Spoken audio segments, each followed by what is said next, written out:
Well, guys, I don't know if you can hear over all the wind noise, but these are my pieces of equipment. This is right over here. This is the first tractor that I purchased. It is a 520 LXI wheel horse. I got it used, had about 700 hours on it. Repainted it, rebuilt it, rebuilt the engine and everything. Pretty sweet ride. It's got the Kawasaki liquid cooled engine in it. Pretty cool monster here. Um, yeah, it runs great. Runs great even when it gets really hot outside. So this thing is a beast. And I like these tractors so much that I also had another one I purchased out of southern Indiana.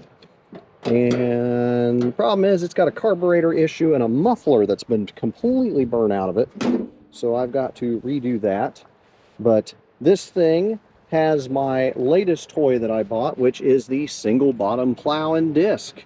This is a old Brindley, as I showed on one of the other videos, attached to my hitch here. And I tell you what, these tractors are absolute beasts. Now, this is my third tractor I bought. And yes, I do have a front bumper. A lot of people ask that know these things, hey, where's your front bumper? I've taken it off because I put a bigger battery in it, so it has more cold crank amps. But I took it off so I could redo the front of it so it could fit around the battery better. So I haven't gotten that finished yet, and it had some cracks and things in it. So, but anyway, this is a diesel. This is the 523 diesel version. So I've got two of the liquid cools like this over here. I got one of these. If I could ever grab another one of these, I would.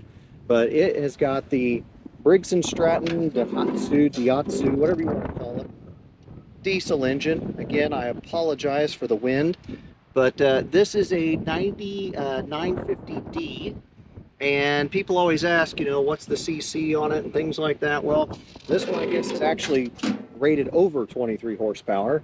They actually had a smaller diesel they put in these, but either they ran out of production or whatnot. But anyway, I also picked up a rototiller a while back, north central Indiana. There was a guy who was selling one, and it's got a few little dents in it, but again, nothing that I can't fix up. My next build is going to be, or rebuild is going to be, this tractor, because it deserves it. It needs a new seat, so I'll probably get a brand new seat for it. It won't have Toro on it, but it's a pretty slick little system. But having the rototiller on this, it is an absolute beast. It never chokes down or anything. It just keeps on running. So these are my two monster tractors. Love them. They're awesome. I have the old antique one that's in the barn, and it is a 753, but these are my workhorses. These are the ones that actually do the heavy lifting, and then I have a zero turn that does some light lifting.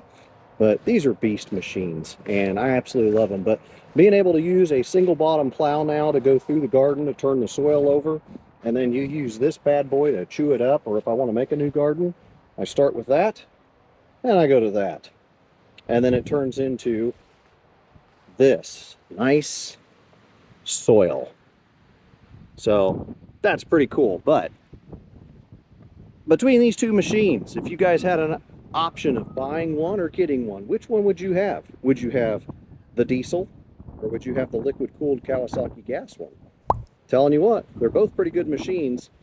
I lean more toward the diesel, but that's just my own opinion. But anyway, now these are great machines. You should probably, you know, if you're ever looking for a tractor or garden tractor or anything that can do some work, these things are amazing. So don't ever look away from them just because they're older. These are 1998s. All of them that I have are from the 98 model year. So they're pretty, you know, pretty beefy machines for their time. But now my question is, how would you do a garden? Would you do a plow and plow it over with a little cultivator, or would you use the rototiller? I personally like using both. But anyway, that's how we run. That's how we do. Thanks for watching Macy Acres, and stay tuned. We're going to have more videos, but we'll hopefully have one of actually doing the big garden, because these are just our pumpkin and watermelon patches. So stay tuned. Keep watching.